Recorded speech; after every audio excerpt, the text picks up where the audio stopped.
Welcome to the Ignorance is Strength podcast. I'm your host, Fabian motherfucking Ojeda, and I don't know shit, but that's okay. All right, let's get this shit started. Thank you everybody for listening to the Ignorance is Strength podcast. I hope you all enjoyed episode number 22 with Grace Ogata, talking about mental health. Remember, we don't need to be experts in the field just to get all that craziness out of your head. Talk to somebody if you need to, and use some of those resources we put out there at the end. We got a brand new episode today with a brand new guest. We're going to welcome a traveling man who's seen a lot of the world, a football fan. Welcome to the podcast, Stephen Greene. How are you doing today, Stephen? I'm doing really well. Thanks for having me. It's a great honor to be talking to you. Definitely. You're actually our first international guest ever. We're trying to expand a little bit. I got listeners on every continent right now except Australia and Antarctica. So we're getting there. Oh, wow. We get some penguins. We'll sort that out. That's what I was saying. We're going to get some penguins, some Wi-Fi, and we'll be good to go. Sounds like a plan. Yeah. So, how are you doing today? I know you're kind of busy, right? Yeah, kind of busy, but I had a week off work, so it's my last day of the holiday, so I've recharged my batteries, ready to go again. Yeah, definitely. Here in I'm in California, and we got some bad air going on right now. Everything's burning. Basically, I've been seeing things on the news. Yeah. Are you directly affected? A few cities over, they are evacuating people, but I'm okay here. The only thing is, when I wake up and walk outside and see all the ash, that's not too great. But I'm staying indoors for the most part. So that's scary stuff, man. That's scary. Yeah, if it's not one thing, it's another, right? So if you're not, absolutely, yeah. The whole wearing your mask thing for the COVID, and now the world is on fire for us. But we'll get through it. We will. We'll survive. Exactly. But you know what? I'm very curious. I've been asking all my guests this, but since you're international, I want to know, how has your whole COVID or pandemic experience been in Brazil? Brazil has been messed up, to say the least. Our president has said it's nothing, it's just a little cold. Oh, wow. He's refused to take it seriously. But there's been a friction between cities and states and the federal government. In my city, we made a mistake. I live in Curitiba in the south of the city, which is relatively organized. Okay. And we made a mistake in that we locked down almost immediately before we had a problem. Okay. And people got really bored and fed up.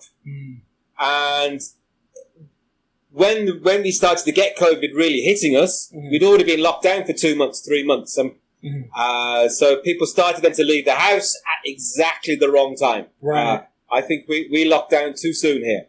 But in general, Brazil's been bad. We've been badly hit. We've got the second most cases after the United States, the third most fatalities or something like this. It's been it's going in the right direction now at the moment, but we've had a bad few months. Yeah, and over here in the U.S., we're kind of, I don't know what it is about us, and maybe we're a little too cocky or stubborn for our own good, but man, we just don't want to, put in the extra work and keep the masks on. We want to rebel. I got the coronavirus twice, No way. Yeah, so I got it twice. But that's crazy. Mm-hmm. But I've got a number of friends who've caught it. Who one or two have suffered very badly. Fortunately, no fatalities that I know of. But I know 2 people who've had a really bad time, really hard time. Still having a hard time 2 or 3 months later. Yeah. So I think I'm just very curious to see how it is all throughout the world. I'm going to talk to another guest from Canada. And see how she's doing with it over there. But definitely kind of crazy how the world is responding to this. Yeah, absolutely. So quick rundown. We're going to talk a little bit about your history and backstory. We're going to talk about your work travels and everything. A little bit about vegetarianism, and then we're going to throw in some football talk over there. I know we call it soccer over here, but the rest of the world, they got their heads screwed on right, and they call it football. Yeah, it's always football for me. So, just really quick, I like to always frame the picture and kind of let guests know who we're talking to, So, Stephen, where did you grow up, and how do you think that shaped you? Okay, well, I grew up in Birmingham, the original Birmingham, in the centre of England. Birmingham is an unusual city in Europe. It's a very young city. It only became a city in 1888. Oh. So, I mean, if you compare it to London, London's been around for over 2,000 years. Right. Birmingham's a very new city. And because of that, a lot of Birmingham is made up of immigrants. My family came from Ireland, but we've got a large population from the Indian subcontinent, from India, Pakistan, Bangladesh. We have a large population originally from the Caribbean. We have our own Chinatown, things like this. So it is a large immigrant population, and I think I was born in 1974. So at that time, we still had the problems in Ireland with the IRA and the terrorism. And I was aware of that growing up in Birmingham. My community is very Irish. I went to an Irish Catholic school, junior school, Irish Catholic senior school. Most of my friends were English, but with Irish parents or Irish grandparents. So that's a very important community to me. And I think I grew up, my aunt, she was born in England with Irish parents. She married a man from Jamaica. And she married him in about 1970, more or less, which was very early in the United Kingdom for a mixed race marriage. So as I grew up with my cousins who had a black Jamaican father, white Irish British mother. I saw lots of Muslims in Birmingham. Lots of people from so many different types of races. It's totally multicultural, and I think that really affected me. You know, I've always been open to different people. I've always wanted to travel, go to different places. It's unusual. It's strange that it affects other people in different ways. You know, I have friends who just don't want to leave the city. They don't want to do anything different. But for me, I was always, I want to see where people come from. I want to see the stories. Definitely. So I think that had a big effect upon me. Yeah. I mean, it seems like just from the way you're describing it, you know, you almost had like a taste of the world before you traveled the world, you know? Absolutely. Yeah. I knew people. Ireland was the biggest influence, the biggest. Most of the people I knew had an Irish connection. But you know, there's kids in my class whose parents are from Africa, kids whose parents were from India or Bangladesh. I had kids whose parents were from especially Jamaica and Trinidad. Plus, then you know, we had Italian influences as well, the Catholic thing going on. So yeah, there was a large multicultural side to my childhood. For sure. Who were you in school? Were you like the rocker kid? Were you the athlete? You know, kind of the nerd? I was the anonymous kid. Nobody. The teachers never knew who I was. I was good in school. You know, I was never the top of the class, but I was always in the top 10, 15%. I didn't have to work particularly hard. I liked my football. I liked all the things that you need to like to be a semi-popular kid. The thing that made me different was I was a small kid. I was always smaller than everybody else. But I was lucky. I was never really picked on or bullied because I had two cousins who were older than me in my school. And they were, you know, one of them was a kickboxer. Oh, nice. Another one, he was like the cool kid in the school. So I personally never had it, just bits and pieces, but I never had any real problems. But I was never the cool kid. I was never, I was just an average kid. There was nothing special about me at all. Nice. Kind of just blending into the background, right? Exactly that, yeah. Blending in, yeah. All right. Now you know on online you talked about your work. You teach English? Yes, that's right. I teach English as a foreign language. So when I went to university, I studied politics and economics. And the one thing I learned was that I didn't want to work with politics or economics. I love talking about it. I love arguing about it, but I did not want to work with it. but I had no idea what I wanted to do. Right. And I remember very clearly, I was in my last year at university, and I went to a party, and I met two people who just got back from Prague, the Czech Republic. And I got talking to them, and they said, it's so easy. All you've got to do is do this course for a month, and then you can go anywhere in the world and teach English. I was like, okay, that's what I'll do. So I did this course. It was the most intensive course. I still say I learned more in that month than I learned in 3 years at university. Wow. And I passed this course just by the skin of my teeth. I passed this course.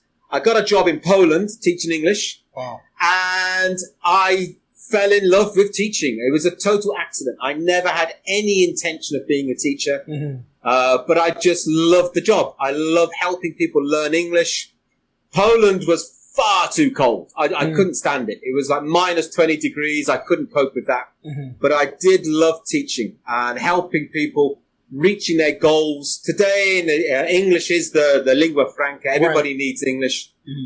And you can't, if you want to go to university in a different country, you want a better job, you need English. And helping people to learn English so they can achieve their goals, just an amazing experience. Right. Now, you're teaching English to non-English speakers, correct? That's right, yeah. So I have taught kids, children. I prefer teaching adults. Okay. And there's a big demand for English as a foreign language for adults. Really? I don't know what your experience is. When I was a kid, I studied French at school, and I hated it. It wasn't until later that I realized actually it was quite important learning a foreign language. It's the same for lots of kids. They get English at school, but it's not until they leave school and they become 20, 30, 40, and they realize, oh no, I wish I'd paid attention to English at school. Right. You know, and so they're in a job, they need English to get a promotion, or they want to go abroad and study, or they want to go on holiday, so to Florida or something. Right. They need English. And so they come, either they go to schools, language schools, or they look for me as a private teacher to help them learn English. I mean, English is everywhere. Right. Films, songs, most people have the basic words that you need, you know.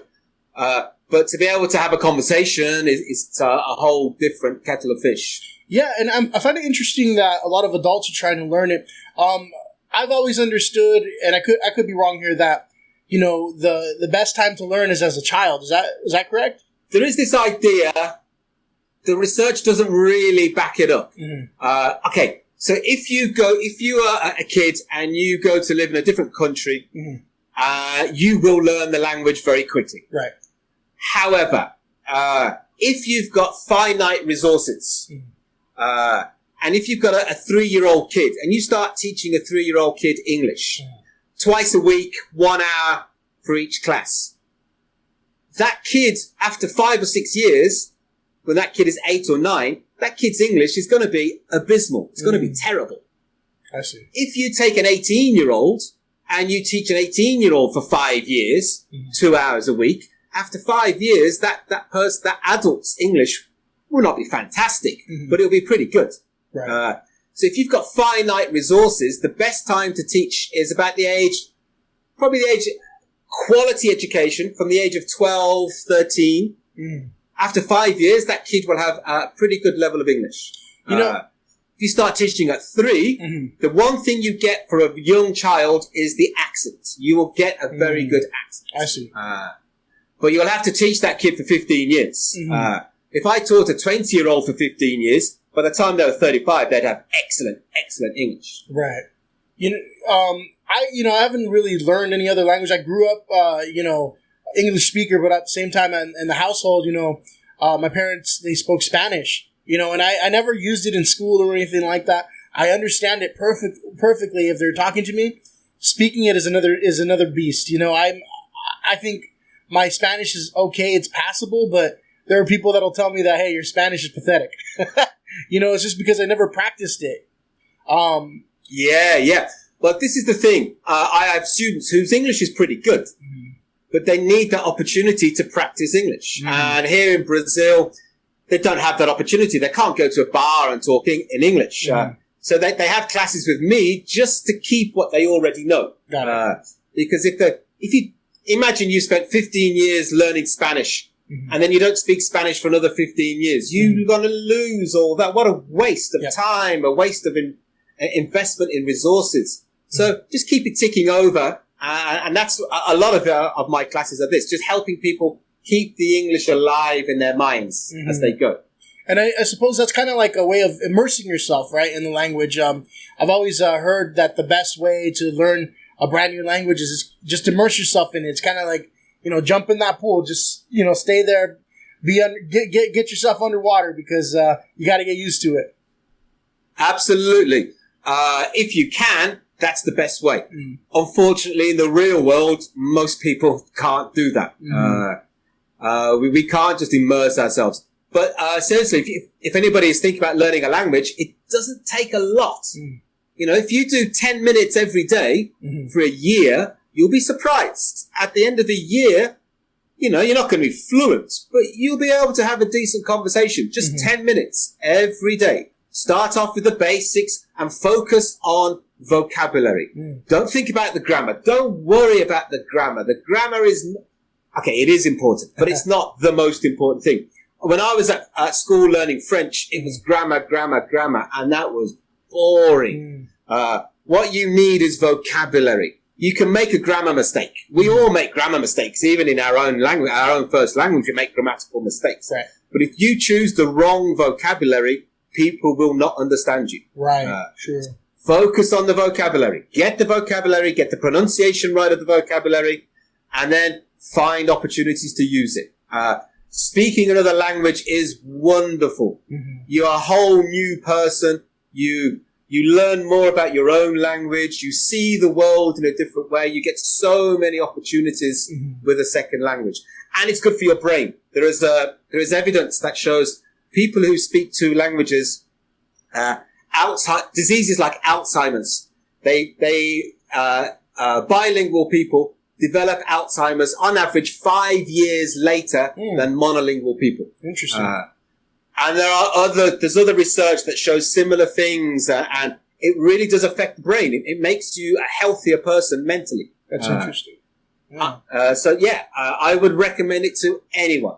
Nice. Stephen, how many languages would you say that you know? English. I speak Portuguese. I speak Portuguese. I can more than survive in Portuguese. I've been living in Brazil for 15 years, so I can have a very good conversation. I don't claim to know Portuguese. I can use Portuguese. I can do things in Portuguese, but I have strategies, with a limited vocabulary. I can do lots of things with my limited vocabulary. Yeah. But English is the one language that I know, and I love English. I love thinking about the grammar, the vocabulary. I'm a language nerd since becoming a teacher. I can talk about language all day long. Unfortunately, nobody wants to talk about it with me. That's the only problem I have. Well, you know what? This little bit right here, I got really interested in it, and you definitely seem to have a passion for it. Did you try any other careers, or this was it? Once you got locked into this, you're like, this is what I'm going to do. I did. When I was at university, I had a few jobs. I did. I worked in. I don't know what it would be in the States. In Britain, it's called Halfords. It's like a supermarket, but for bikes and and cars. Okay. So all the accessories you need, everything. I worked there for about 3 years during my holidays. I did painting and decorating. Nice. What else did I do? I worked as a temporary jobs in offices and stuff like this. I've worked in bars. I've worked in restaurants. I've done loads of small little jobs, but as a career, this is the only thing really that ever got attracted me, or I wanted to dive into and really submerge myself into. Nice. All right. Well, I talked about your travels a lot, and the title of your episode is the Expat, right? So I asked social media, if you could just get up and and move somewhere else in the world, A, would you? And B, where would it be? You know, a lot of people chimed in. I'll read a few of them. Mary Eileen on Instagram said she would move to Canada. You ever been to Canada, Stephen? Never been to Canada. I'd love to visit, but no, not made it there yet. All right. We have Corali Lara on Instagram says Italy because their quarantine is better. And she puts LOL, just kidding. You know, with the singing and everything, I guess it seems a little bit better to be quarantined there than here with the misery and online fighting. Italy is next on my list. The thing I really want to do is go to Italy and spend 2 or 3 days in an Italian cooking school and learn how to really cook Italian food. That's top of my list of things I want to do now. Yeah, I love to cook too. That sounds interesting. We got Ruby GZ Zumba from Instagram says she would move somewhere that looks like paradise but isn't expensive. So I'm not sure where that is, but I don't know if you know any places like that. Well, depending where you come from, Brazil is quite cheap at the moment. The exchange rate here, the currency has really been devalued over the last few years. So if you're coming from the States or Europe or something, Brazil is cheap. And there are some beautiful areas in Brazil. Some areas that really do look like paradise. And I think Zumba originated there too, right? Yes, I think it did. Yeah. It's Latin American, definitely, yeah. If it didn't, it's definitely big there, right? So, Ruby, you might want to check out Brazil. We got Anaí Calderon. She says she would move to Greece. That sounds nice. Then we've got a couple of listeners who would not move anywhere. So they're satisfied being here. So they say, a couple of them. And interestingly enough, I don't want to put their business out there, but both of them at some point or another were undocumented here. So it's interesting. So Rafa Centeno, a friend of the show, says, fuck no. Being American is a golden ticket. We just need to clean it up. We need to clean up our shit a little bit. I mean, I love being in America. I love the opportunities. We do need a lot of cleaning up. I don't know what else to say on that one. I think that a lot of people might see it that way, though, especially if you're coming from another country where you had to kind of fight to get here. Absolutely. I've been fortunate enough to visit the States a few times. I've been to New York, I've been to California, to LA, and to San Francisco. I've been to Washington, Florida. Every time I've been to the States, the people have just been amazing. Nice. So helpful, so friendly. I've loved every minute of it. If I could choose a place in the States, it would probably be San Francisco. I was in San Francisco about 20 years ago. Mm-hmm. I was there for about 4 or 5 days. I had no money, and I had one of the most amazing times of my life. I really had a good time. I met great people. Maybe it's not San Francisco. Maybe it's just being 20 years younger that I remember there. But I really did like San Francisco. We got a lot of listeners in San Francisco, so I'm sure they'll be glad to hear that one. We got one last comment from Hector Aguilar, also host of a podcast, Cool Kids Stable Podcast. Check that out. He says, I'd stay here in the U.S. Would love to travel the world. The U.S., with all its troubles, is probably top 10 place to live. I'd like to fix it first rather than leaving. Another common answer. Well, there's a poem about it's from Victorian times, and there's a line in the poem which is, "What does he of England know, if only England he knows?" So the idea here is, if you never leave England, you don't actually understand England. Right. You have to leave, go and visit other places, and then you understand your home country. And yes, go back, because it's your home country. You've got family, you've got friends, you understand the culture, you understand all of this. But you do need to, I think, this is my view, you do need to visit other places. I mean, the thing you've got in the States is it's such a big country. You could spend your life visiting different places in the United States with different cultures, different food, different everything. You don't need to leave the States to visit and find something different.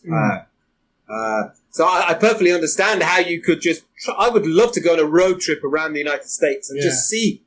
It's similar to Brazil. Brazil is so big. Rio de Janeiro is totally different to my city here in the south of Curitiba.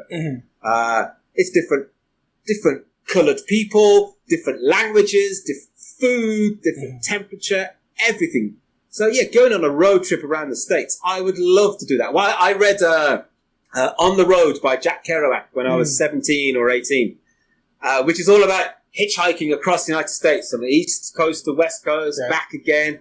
And I'm sure that's one of the reasons I decided to travel around the world, because it was all about traveling to different places. And that book was amazing. The different Americas in the United States of America are unbelievable. Yeah, it is really different. I think I've only been to about, I want to say 12, 13 states, but it is my goal to one day, like just take a trip and drive all around and visit all 50, I think the South is a lot different than the West Coast, the South was like Savannah, Georgia, is beautiful. It's a lot different than California. The people there are a lot different.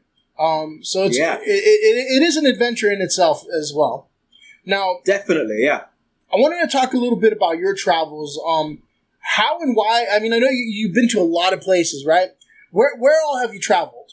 Where have I traveled? Well, I visited Mexico. I visited the United States, Ireland, lots of times. Spain, Germany, France, Russia, Poland, Taiwan, Argentina, Brazil. There's probably a few other places I've missed. Where I've lived is I lived in Poland. I lived in Taiwan. England, obviously, different cities in the UK. I've lived in Brazil, in Rio de Janeiro and Curitiba. And I was in Moscow for about 5 months. Wow. So yeah, just like different homes. That's kind of crazy. Were they mostly work related? Was that it? Living? Yes. It was all...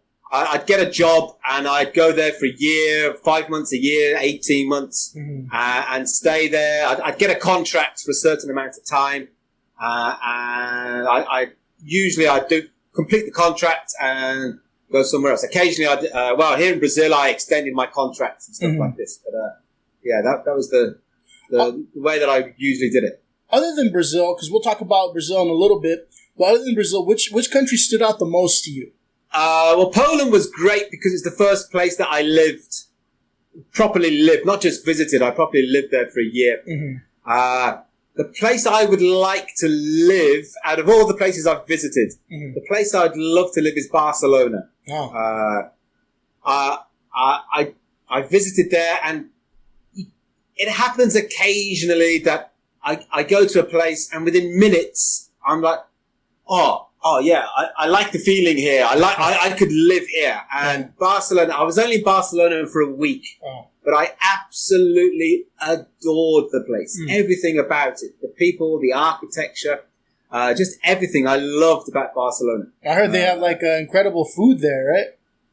The food is amazing. The people are amazing. The life, coming from Britain where it's 11 o'clock at night, everything's closed. In Barcelona, 10 o'clock at night, everything was just about opening. It was a totally different lifestyle to what I had experienced before that. So yeah, out of all the places I've been to, I'd like to give Barcelona a good, more than a week. I'd like to experience it properly. Nice. Yeah, I heard about that too, that whole, nightlife there, because I had a professor who was from Madrid, and he just kept throwing it out there like, y'all don't know how to party here. Like he was talking about it in LA, everything's closed by 2 a.m. and blah, blah, blah.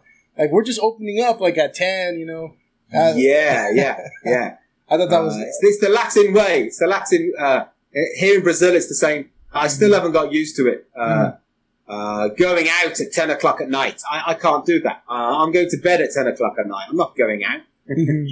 Talk a little bit about since you visited many different countries, you lived in different countries, where did you experience maybe like the most culture shock? Taiwan. Okay. Absolutely Taiwan. Everywhere else that I've been has basically been a European or former European colony, heavily influenced by sort of Judeo-Christianity. Whereas Taiwan, nothing. The language is different. The writing is different. The food is different. Everything about Taiwan was different to the UK, to everything I'd experienced before. That was the culture shock. I couldn't even walk down the street and look at the shop sign. I couldn't even guess what it was because I couldn't read anything when I arrived. I had no idea what was going on. And being a white man from the UK, I was never in the minority. I was always in the majority. In Taiwan, all of a sudden, I was the minority. Everybody else was Chinese culture. And I was this white man walking through one white person with everybody else being Chinese. And it's the first time I really felt, my God, I am the different person. Everybody's looking at me like I am the foreigner. And I'd never experienced that before in my life. I remember one time we were at Taipei, is the capital, where you do get foreigners in Taipei. You get students, you get businessmen. But I remember one time I was outside the capital, walking down the street with 2 or 3 friends, and a little kid was playing in the front garden, and he just saw us, and he had his mouth just fell open, and he just pointed at us. And I can't remember what the Chinese word is, but the translation is ghosts. It's like, mother, mommy, ghosts! Because the Chinese word for Europeans is ghosts because of the white skin. And I was like, wow, this is how other people must feel when they come to Britain or when they go to other places, and they have a different colour or they stand out for a different reason. Interesting. I might need to take a trip over there. I'm sure maybe they haven't seen a 6'1", big old Hispanic kid that looks Samoan. So. Yeah, do it. The food in Taiwan is amazing. Nice. It's the best food. After the communist revolution in China, it was the nationalists had to escape, and it was the nationalists, they escaped to Taiwan, and then under the communists, under Chairman Mao, they said that they tried to re-educate all of the bourgeoisie, and they said that chefs were middle class bourgeois, and the chefs needed re-educating. So all the chefs in the hotels, the restaurants, they were going to be taken to the farms, brought there, and they're going to have to work in the farms. A lot of them obviously didn't want to do this. And so they escaped to Taiwan. So you got people from the north of China, the south of China, all the different cuisines in China. All of the chefs went to Taiwan and they brought all these skills to Taiwan. And so Taiwan has got all the different types of Chinese cooking. Everything you can imagine, and they have it there, and it is amazing food. Just truly outstanding. Putting that in the bucket list. So, absolutely. Your travels, brought you to Brazil, right? I'm guessing there's a lot of meat on the bone here, but what kept you in Brazil? I met a girl. It's the old story: boy meets girl, boy stays in Brazil. That was about the long and the short of it. Did you meet her while you were teaching, or maybe you were out at a bar, or how'd you meet? Is she your wife? We're married now. Yeah. She was a student in the school where I was teaching, teaching adults, and we had a social evening. Went to a bar. There's a bunch of students, bunch of teachers, and that's where it all started. There we go. The whole boy meets girl story, right? That'll keep you in a different country. Exactly, yeah. But tell me about Brazil. I hear, it's pretty divided, right? Between, haves and have-nots. Would you say that's true or fair? Oh, there's a huge gap between the rich and the poor. I mean, there's people in Brazil who are as rich as anybody else anywhere in the world. But it's such a small minority of people. But then I don't want to say the majority, but a huge percentage of the country is dirt poor, really poor. There are severe problems with lack of access to health, education. There's in some areas there's very little state infrastructure. So there are real societal problems in certain areas of Brazil. Where I live, it's relatively okay. but there are other areas where it's really poor. It's scary how bad things can be sometimes. Right. Now, just in general, being we're going to use the term expat. Maybe a lot of people listening don't know what that means, but simply means somebody who used to live somewhere else and has relocated, right? That's your... Oh, yeah. Ex means, is Latin for outside, and pat from the patrimony. So an expat is somebody who lives outside their home country. It's interesting how you can say, I'm an expat, but then other people are immigrants. So do you choose the word immigrant or do you choose the word expat? I'm a middle class white man. I'm an expat.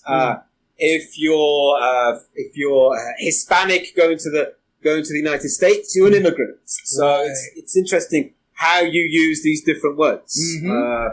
But yeah, you could describe me as an expat or an immigrant. I am both at the same time. Right.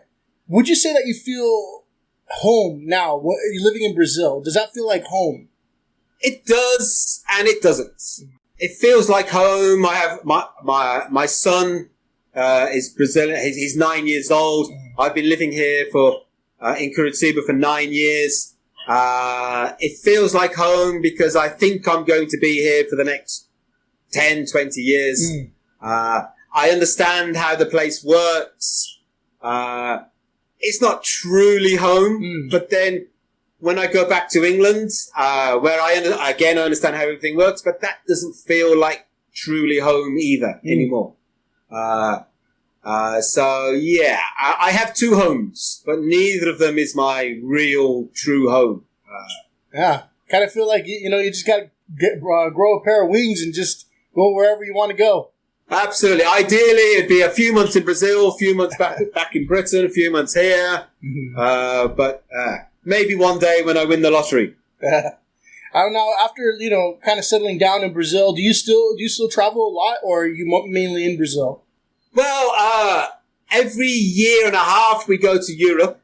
Before COVID, we were on average every year and a half we'd go to Europe. We'd go somewhere in Europe and then go to England to visit my family. So last year we flew to France, spent some time in Paris, then went to visit my family, and then went to Amsterdam before coming back to Brazil. So that was our plan. Every year we'd go somewhere in Europe, then go to England, and then come back to Brazil. Every year and a half. We were supposed to be going this Christmas, but that's not going to happen. So we don't know when we're going to go back again now. Right. And then the other thing I wanted to talk about, you're raising a cross-cultural bilingual child, I can imagine. That's right. Yeah, I can imagine that maybe, he feels like, hey, I'm Brazilian, right? But talk about that a little. How is that like a difficult kind of like, trying to get him to realize like, hey, I'm your dad. I'm European. You have to know that part of your ancestry as well. Or how do you do it? Well, I think again we're lucky because we live in Brazil. Europe is high status, so a lot of his friends, I wouldn't say jealous, but they're interested in. Oh, you come from your dad's English. Oh, wow, what's it like in England? That's a good thing. If it were the other way round, I don't know. If we were living in Britain and he had a Brazilian heritage, I don't know how easy that would be. But it's relatively easy for us. We travel. We're fortunate that we can travel to England. So he sees his grandparents in England. We've been to Ireland a few times, so he's seen Ireland. There are positive stories about Britain and Ireland. We've similar to the United States. You've got music, you've got films, you've got literature. All of these are. You've got a history. So all of these are good things. It's not that difficult keeping him interested in that. And English, at school, everyone's learning English. Really? He doesn't have to. Well, they have English classes. Oh, okay. Whether they learn English or not is a different thing. But he doesn't need to worry, he just sits there and he knows all the answers. So, he's a lucky kid. Yeah, for sure. And it hasn't been a problem. I can imagine if it were a different place, it might be a problem. I have friends in Brazil who come from India, Pakistan, and things like this, and their kids are not all of them, but some of them are not as interested in their parents' home as my son is. Mm-hmm. Okay. I mean, has there been any sort of like, just for you personally, any sort of like religious clash, because I know in Brazil, they're pretty Christian, right? Very. Okay, so I'm not religious. I don't believe in. I was brought up Irish Catholic, but I don't believe in any religion at all. Mm-hmm. Brazil is the biggest religion is Catholicism, but the fastest growing religions are evangelical Protestant religions, growing very quickly. I get a little bit nervous when I see some of the things that are happening in Brazil, but it hasn't affected me personally. It tends to be, it's not always the case, but it tends to be in poorer communities. Where there is no state infrastructure, where the state is not providing education or providing health or providing just basic things like food, churches step in and they provide that, and they're much needed. And then people will go to those churches, and then a lot of the churches have influence over those individuals. But we have some mega churches. We have some enormous churches where some of the pastors are millionaires when their flock are dirt poor, and that I perfectly understand the need for religion. I'm not religious, but I have no problem with people being religious. What I don't like is exploiting the religious, which I see not all the time. I have a very good friend who is a pastor. I love him. He's amazing. He does such good work. He really does help people. He helps poor people. His speciality is helping women from in abusive relationships. He does such amazing work, and there are so many religious people who do that. But then there are also those religious people who don't do it for the right reasons, and I get very afraid of some of those people in Brazil. They seem to be accruing a lot of political power as well as economic power. Yeah, I know of one church. I think it's like the Universal Church. They're actually making a lot of noise here in LA too. And I've been to their service before, actually, by just out of curiosity, you know. And it's kind of scary, They get these people believing in the whole evangelical thing with the, almost like they're doing like exorcisms up on stage, And they take all of these poor people's money, because they have a church, for example, in one of the poorest areas in LA, where it's all, Central American, immigrants, and none of them have any money, but they have them donate. They have them come to church more than once per week, ideally every day. And every time they go, they're asking for more money, more money, more money. They even play videos before the service, like talking about how, this member gave all her check, like every single dime, and the next month, she owned a house and blah blah blah. So it's like a lot of false hope, and it's just and I hear that that's becoming a thing in Brazil. I see Christianity really kind of taking flight there. I don't know for sure. I've never been to Brazil, but I thought it would be interesting to ask about that. It's absolutely true. On the other hand, I think what we're seeing is that I think Brazilians were always very religious. What you're seeing is sort of these evangelical churches becoming more and more powerful, but you're also seeing a growth of non-religious people. So that's still in the minority.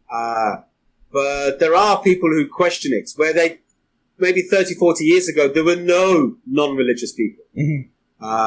But the power is the people who believe. The people who don't believe, it's like herding cats. They all believe different things, so they're not one homogenous group. Right. Whereas religious people, at least people who go to a particular church or some of these particular churches, they do act, or at least they can be guided by a particular people. Right. Well, moving on, switching gears, you talked about, people in religion being, non-religious being a minority. I want to talk about another type of minority, per se, vegetarians. You're a vegetarian. Okay. Yes, right? I am. Yes. When did you decide to become a vegetarian? And was it like more so ethical reasons, health reasons? I became vegetarian 30 years ago when I was 16.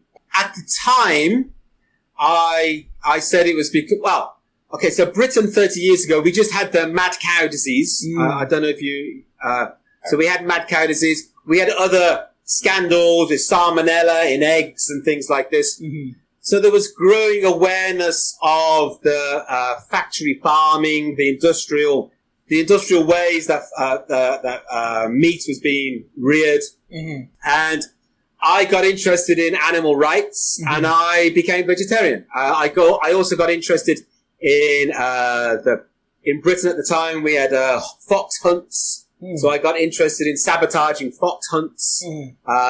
They changed the law now, so officially you can't do that.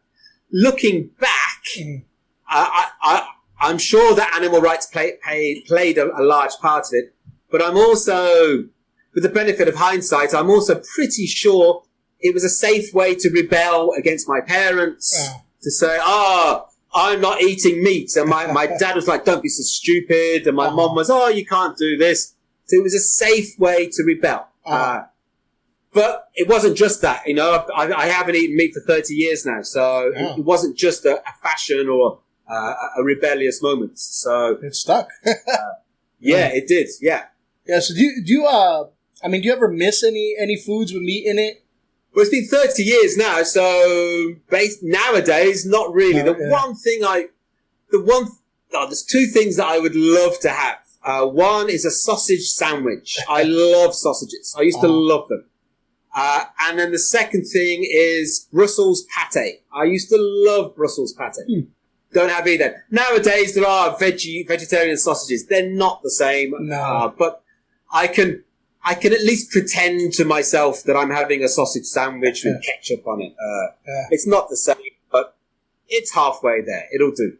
Yeah. What are some challenges, like, as a traveling vegetarian? I imagine not all countries embrace the lifestyle as much. No, not at all. In Poland was the hardest place. And I was there like 25 years ago. So it wasn't long after the fall of communism. And just the idea of vegetarians by choice was unheard of. I was living in a very small town, so my choice of foods was limited to the extreme. I cooked for myself, but when I went back to England, my mother was scared how much weight I was. If I'd stayed there much longer, I would have got sick, I think. Taiwan wasn't a great problem because Buddhism is part of the culture. So lots of people are not vegetarians, even if they are Buddhists. There's different branches of Buddhism. But it wasn't unheard of. People were comfortable with the idea of not eating meat. Brazil, in Rio de Janeiro, it was difficult. In Curitiba, it's a very meat-eating society. Right. It's also a very large Italian immigrant community. Italians came here about 100 years ago, 120 years ago. So there's lots of Italian restaurants, which means you can always find something in most places which is vegetarian. In the south of Brazil, we had around the end of the 19th century, beginning of the 20th century, we had lots of immigration from Italy, from Ukraine, Poland, and from Japan. These countries sent a lot of people to the south of Brazil around that time. And so we still have their food is still here. And people are very proud of their heritage. And so Italian restaurants here, there's so many Italian restaurants and some really good Italian food. Nice. I didn't know that. So I really love some, like, if you come to the US and you find a Brazilian place, like a good churrascaria, like where they just chop up the meats in front of you. Absolutely. So churrasco means barbecue. Uh-huh. So, and then you have rodizio. Rodizio is where they bring it, like it goes round and round. Uh-huh. And they bring it to your table and they cut them. Do you want this? No? Yep. They go, right. Do you want this one? Okay. And yeah, you can, you pay your set price and you can stay there all day, just having just the pieces of meat that you want, nothing else. Yeah. I'm a big fan. In the South, this is a big deal. It's a big tradition here. I'm a big fan of steak picanha. Okay, picanha. Yeah, well, you need to try, I don't know, obviously, but everyone says that you want to try frauginha. Okay. Frauginha, it comes from the rump of the cow. Okay. Frauginha means literally a little diaper, because that's the area of the cow. Oh. Everybody I know goes crazy for that cut of the meat. Yeah, it's probably because it has a nice layer of fat on it too that, kind of adds to the juiciness and everything. But as far as like non-meat Brazilian dishes, what is some non-meat dishes that you would recommend from Brazil? Well, the staple food is beans and rice. Mm-hmm. That's the basic, what people have been eating here for the last, I don't know how many 100 years. To be honest, there isn't very much vegetarian Brazilian food. There's some desserts, but that's about it. Brazil, until recently, has been a very poor country, so they don't throw food away. Until recently, they haven't had the luxury of picking and choosing what they can and can't eat. If they have food that's not vegetarian, it's because they haven't got meat. It's not through choice. Right. Okay. So probably the most traditional Brazilian food is called feijoada, which is basically like a stew, where it's based on beans. And what they say here is that basically you just, all the bits that you've got left over, you throw it in the pot at the end of the week, and there you go. But it'll be chicken cuts or pork cuts of meat, the bones, you throw them in the stew, let them cook for a long time. Now, there are vegetarian alternatives. You take out the meat, you put something else in. Right. But Brazil and vegetarian food, it's not a marriage made in heaven. Yeah. All right, Stephen. So the last thing I kind of wanted to the last topic I kind of wanted to touch on was you mentioned that you're a huge football fan. That's right. Yeah. And since a kid, I actually don't have much interest in that. I think though it's because I grew up, American, where we were terrible at the sport. I can remember trying to watch like in 1994, whenever it was. My family's from Mexico too, so I would, try to watch Mexico play and everything. They're a little better than the U.S. at the time, but it's just, I couldn't get into it. I'm like, man, we're getting beat up by Brazil, by Germany, by Argentina. I'm like, I don't like this anymore, but I think, I know my dad loves watching Mexican soccer. I think I had an uncle or a grandpa that might have played pro. I just never really got into it. But what is it about football that you like? Well, I was born into a culture where football was everything. I love going to a game with 20, 30,000 other people, singing the songs, having a beer before the game, beers during the game. There is okay, let me tell you a story. Last year, my team here in Brazil, Atlético Paranaense, we've been doing very well, and we were in Copa Libertadores, which is like the best clubs from all of South America playing this to be the best team in South America. And the stadium was packed. We had 50,000 people, and I was queuing up to get into the stadium. I had my young son in front of me, and in front of us two, there was an older man, about 60, with his son, who was about 35. And he turned around to me and he said, it's so great to see you with your young son. You're going to tell these stories. You're going to have this relationship between you and your son for the next 40, 50 years because I do that. And he was talking about his relationship with his son. So, I talk football with my dad. I talk football with my son, my friends. As a kid, I was obsessed with football. And if my team back in England, Birmingham City, when we lost, it was a terrible day. and we lost a lot. We're not a good team. As an adult now, I can rationalise it. It's not the be-all and end-all. It's what goes around it. It's the history of the game. You know, my team in England started in 1875. And that's not old. There are teams that are older than this. Wow. So the whole history of the game, football goes back to the 13th century in England. Wow. You should go onto YouTube and watch uppies and downies.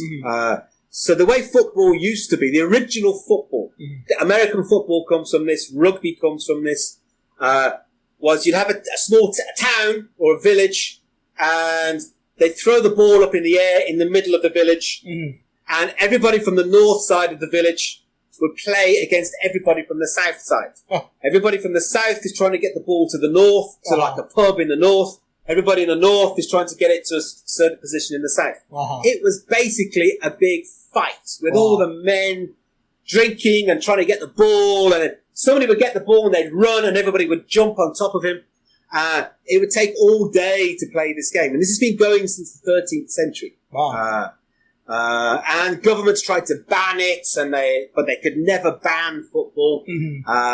And then in the 1850s, the 1860s, it starts to be organised. You get rugby football, you get soccer football, there's Gaelic football in Ireland, there's Aussie football in Australia, you've got American football. There's so many different types of football. And all of them are amazing. They're all great sports. I think, it's only appropriate. You're a world traveler. You love a worldwide sport like that. It's funny because, like for me personally, like I said, I'm not a huge fan of it or anything like that.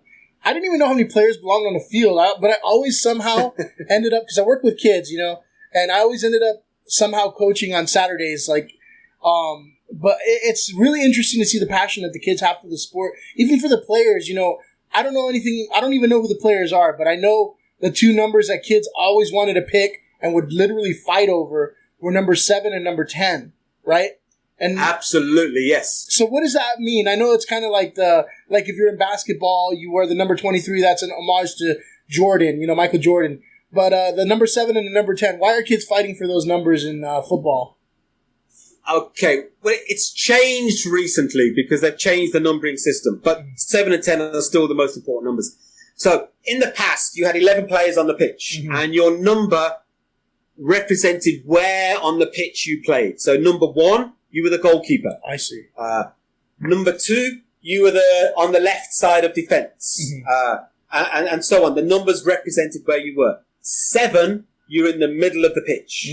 And this meant you had to be the creative person. You were the one who, you could see everything. You were involved in attack. You were involved in defence. And then number 10, he's your goal scorer. He's the one who puts the ball in the back of the net. He's also got to be creative. Well, he's got to have something different about him. But it's number 7 and number 10. Those were the players that you wanted to be. I never had any dreams of being number 7 or number 10. I was never good enough. But those are the players you want to be. Yeah, I learned that very quickly, too. I thought it was because of because there were some popular players with those numbers, but that makes more sense. I guess it was Messi. The popular players the popular players got those numbers. Pele was number 10 because he was the goal scorer for Brazil. So all the best players, all the players that you remember over time were 7 and 10. So they kind of reinforce each other. I see. They were the important positions. So everybody wanted to be those. The best players got those numbers, so they became famous. Everybody else, just this cycle of everybody wanting to be number 7 and 10. Would you say that football is, and this is a tough question because a lot of people are very passionate. Is it more popular in Brazil or the UK? Or equally? I'd say it's more popular in Brazil. Because in Brazil, there is nothing else. I see. There is no other sports. Whereas in Britain, we have other sports. We play rugby, we play cricket. In the Olympics, we get golds in the cycling, stuff like this. Whereas in Brazil, it's football. Right. There has been the odd tennis player. 20 years ago, motor racing was important. Volleyball has a following. MMA. Mixed martial arts? Fighting? Oh, mixed martial arts. Yes, absolutely. But that's, it's because it's an individual sport, perhaps it's different. And it doesn't have that countrywide following. Right. Women don't tend to know anything about MMA. Okay. Whereas football, it doesn't matter who you are. When Brazil are playing in the World Cup, the country stops. Oh, nothing happens. There's been games where Brazil have been playing at 4:00 in the morning. Wow. The whole country wakes up at 4:00 in the morning during the World Cup to watch it. Now that's the same in England, but we have other sports in England as well that we play, which is a little bit different to here. There are minority sports here, but not like you do. Not like you get in England. Mm-hmm. Now, another tough question: who plays the best soccer? Who in the world plays the best soccer? Birmingham City, the best team the world has ever seen. You know, we're in the second division in England, but we're the best team in the world. Nah, I wish that was true. You'd have to say Brazil plays the best football. If you look at all the stats over the last 30, 40 years, so the premier competition is the European Champions League. Mm-hmm. If you look at, say, the quarterfinals, there'll be more Brazilians in the quarterfinals than any other country. Despite the fact that Brazil obviously doesn't play in the European Champions League, but there are Brazilians playing for Manchester United, Manchester City, Liverpool, Barcelona, Paris Saint-Germain. You know, Brazilians play football all over the world. You go to Iceland, you will find Brazilians playing football in Iceland. Brazil have won, I think it's 5 World Cups. Nobody else has won 5 World Cups. Brazil had Pelé. They got Neymar now. They had Ronaldo, Ronaldinho. You know, if you took the best Brazil, if you could choose the best 11 players from Brazil through history, no other country would come close to them. I see. The problem we've got in Brazil is the club football is poor. Mm-hmm. Because as soon as if you're anywhere near good, you go to Europe. Wow. A team in Europe will buy you. Mm-hmm. Even if it's a second division team, they will buy you and they can pay you more money than any Brazilian club can. Right. So that means that all the best players leave Brazil, which means that the club football is not great. I mean, I go to club football. I love going. Mm-hmm. But hand on heart, I have to say, it's not the best quality. But Brazilian national football you want to be here during a World Cup. The atmosphere is just amazing. It's incredible for a month. Yeah. It sounds like an interesting dynamic, you know? But with all that passion in there, too, football is pretty notorious for those huge brawls, huh? Oh, yeah, yeah. The roots of football is violence in the 13th century. Violence has always been associated with football. Have you ever participated in one or been caught in one? I've seen them. I've seen some terrible things, both in England and here in Brazil. The worst violence I've ever seen was in Brazil. But I've personally been at games where I've seen some terrible fights. What usually happens, there are exceptions, but what usually happens is if you don't want to fight, you just walk away. What happens is that there was a terrible disaster at the Heysel Stadium when Liverpool were playing Juventus in the 1980s. And there was a fight, and it was people trying to escape the fight, and a wall collapsed, and it killed lots of Italian fans. So that was the problem there. It wasn't the fighting itself. If you don't want to be involved in the fighting, you're normally not involved. But obviously that has knock-on effects with people trying to get away from the fights, especially inside the stadiums. So I've seen a lot of fights, but I've never had a real problem myself. Okay. Now, to close out the whole, football talk, right? Let's say you're trying to convince somebody who doesn't watch football that they should watch it, right? Where would that person start? Where should they start if they want to become interested in football? They should probably choose a team and follow that team. So my son decided to choose Liverpool.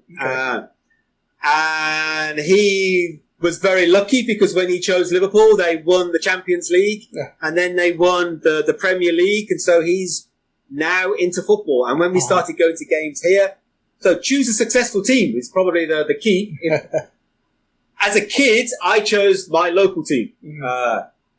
That's why I support a team that's not very good and never won any. Well, we won once, but as an adult, choose a good team, a team that you have some sort of affinity to, that you can. For example, in the United States, with soccer, what's it called in America? Soccer League? I can't remember the name. MLS, the Major League Soccer. MLS, Major League Soccer, yeah.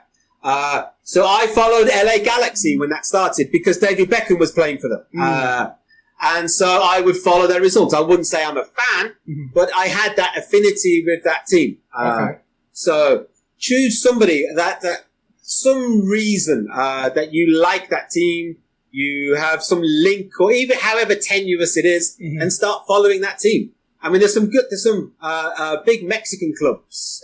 I think you said your family's Mexican. Oh yeah, they love. I don't know if you heard of them, León in the Mexican League. León. Yeah, absolutely. Well, there's talk of creating a Pan-Americas competition for clubs, which is going to take in the United States, Mexico, all the South American teams. It's only talk at the moment.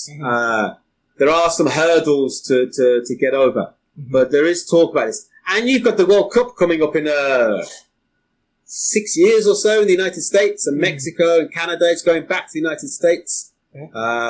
Go to a game. That's the thing to do. Pick a big game and go to a game. Go and watch Mexico playing a game, or go and watch LA Galaxy playing a game. Pick one where there's going to be lots of people, a local game or something like that, and experience the atmosphere. The thing about football is you can go anywhere in the world. If you speak English and you know a little bit about football, you will have conversations with somebody. Nice. Definitely the... Like I said, the worldwide sport there. Anything else you want to throw out there? Any shout outs, any plugs, any other interesting things you want to throw out for us? Well, if people are interested in learning a language, or in English specifically, I have a site which is englishwithstephen.com. I've got lots of stuff on there for people to have a look at. The other thing I would say is, these are difficult times, and we all need to look out for each other, look after each other, and do what we can to help everybody else. Exactly. Yeah. Well, I appreciate you having you on. I mean, I love this idea of just, using the podcast as a platform to talk to people from all over the world, 2 international guests today for me, one from Brazil, one from Canada. I couldn't be happier with that. But one last thing I want to do before we close up, I do ask all guests to talk about the next episode. And so the next episode, I'm interviewing an up-and-coming pop artist, Canadian pop artist, Shara. Do you have a favorite pop artist or song or group or anything like that? I have lots. I have some students. They're Brazilian students. They sing in English, and they're called About, ABBOUT. They are producing some great music. I think they're going to launch something online soon, so look out for those. Look out for them. I might have them. I might be interested in having them on the podcast. So, I'll let me know. Let them know that they would be interested in doing something like that. I love music. As a kid, music was really important. Irish culture, Irish history, music is a very important thing. Being British, going the 60s, we had Beatles, going through to Pink Floyd. Considering the size of the country, their influence on music outweighs our size. And then in Brazil, again, music is so important here. Bossa Nova, Samba, we've got Brazilian funk at the moment. It's really big here. Music is an important part of my life. I'd be interested in listening to the next interview that you do. For sure. All right, Stephen, it's been a good episode. I actually had a lot of fun with it. It was a good conversation, man, but I really appreciate having you on. Thank you. Mate, it's been a pleasure. I've loved every minute of it. Thank you very much for having me. Sure, and you're always welcome back as well. Anytime. Just give me a call. All right, everybody else listening at home, appreciate you listening. Thank you. Fuck you and good night.